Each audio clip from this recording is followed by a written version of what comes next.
Now, real life and real living is not in the abundance of what you have.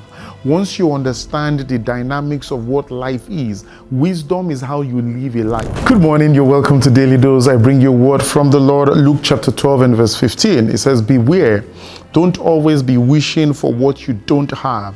For real life and real living are not related to how rich we are. It's somewhat ironic sometimes when people say these things, and people say, I'll rather be rich first and then say these things that you're saying. Now, real life and real living is not in the abundance of what you have.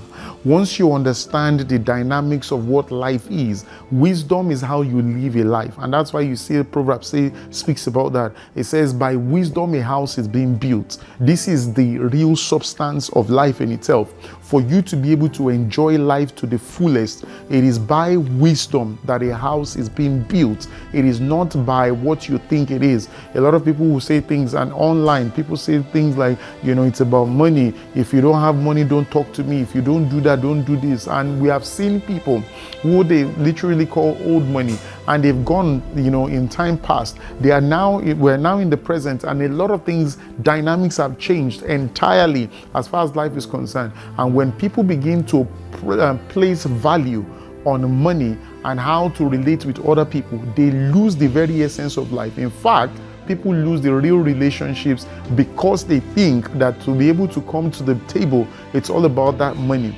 Money has an aspect of it, and that's why the scripture says money is a defense as well. However, you do not negotiate life on the premise of how much somebody has. That's why Jesus said, he says real life and real living can never be in the context of the abundance of what you have. And that's why most people can't even find real and true friends, because the premise of their friendship is on the premise of what somebody has to gain from them or for their life. And so they really don't even know who their true friends really are. And so once you begin to trade life and on that premise, you'll realize that in fact it's not actually substantial for you. There is a lot of deceit involved and all of that. That's why there is a whole lot of evil that is going on as far as life is concerned. It says the love of money is the root of all evil. I hope that has blessed you this morning. Ensure you chase quality friendship based on value.